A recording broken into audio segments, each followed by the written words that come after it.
because they are angry about things.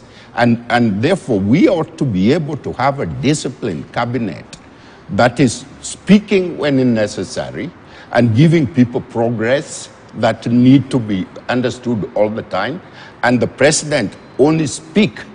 When the president speaks, you don't have to 10 other people speaking on behalf of the country.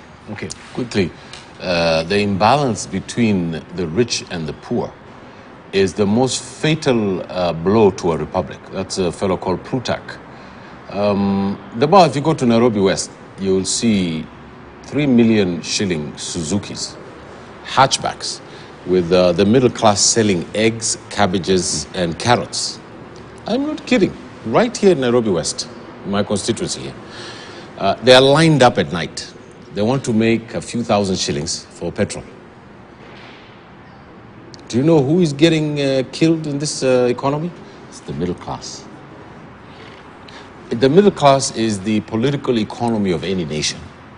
If the middle class, Debal, is squeezed in this way, they will not be able to create jobs. They will not be able to run the economy. They will not be able to produce the intellectual capacity to run institutions, Debal. And do you know what's happening? 70,000 passports have now been signed up at the ministry, at the immigration ministry. Our talent wants to go to England, Sweden, Canada, the United States.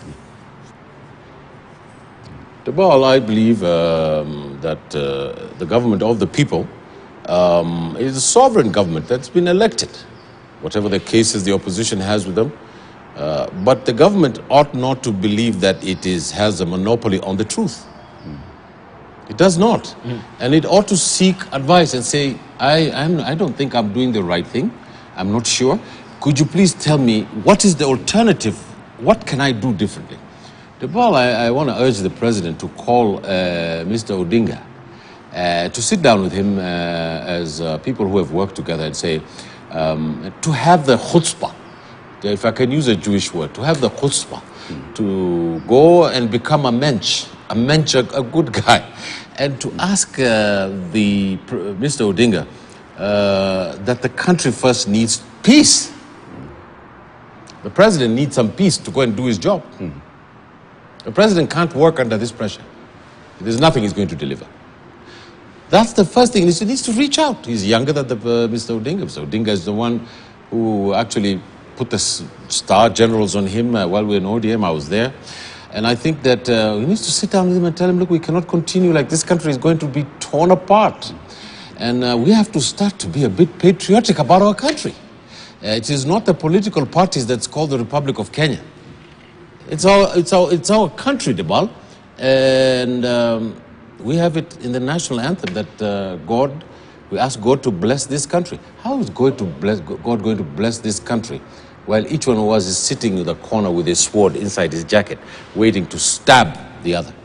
This is not what the young people in this country are looking for. There's no leadership. I really urge the president to call Mr. Odinga and have direct talks with him so we can settle this country, change the economic vision that we have, try and produce jobs and do whatever it takes to settle the country. Right. We do for a station break right now. And as we're talking about that particular episode of Raila Odinga, we have an interesting editorial cartoon as well. If my director may just pick it up in full. This is what we have in the People Daily.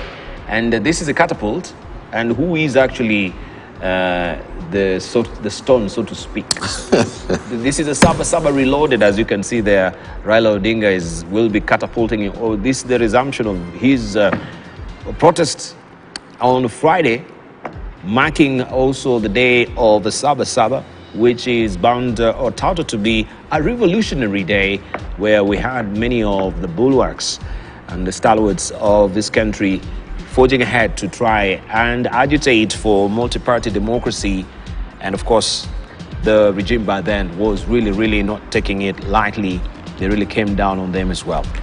We're marking also the death of one of the stalwarts in the country, Tom Mboya, and the Standard has a pullout or a spread for you on page 10 and 11, probing questions being asked still, who killed Tom Mboya, one of our youngest, finest men in this country that will have been a very revolutionary force, I should say, in changing many of the policies and the trajectory, especially as where matters economy is concerned. This is a spread I'm showing you there on page 10 of the Standard today.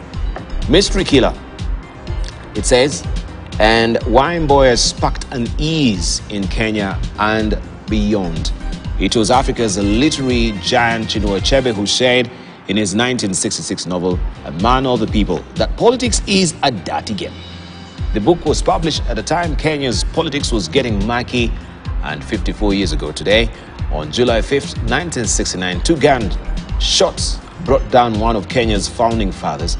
And this is what Rosa Agutu, a writer, is recalling the event surrounding the assassination of Tom Mboya, his political persuasions, and how his fraternity with the West fueled fear and unease about him in Kenya and Africa. When we're talking about public intellectuals and seasoned politicians as well, Tom Mboya will rank first amongst many of his equals as well. We take a short break right now. Make sure you grab a copy of the Standard for that spread inside to read all about Tom Mboya. Don't go away, you're watching Global Today.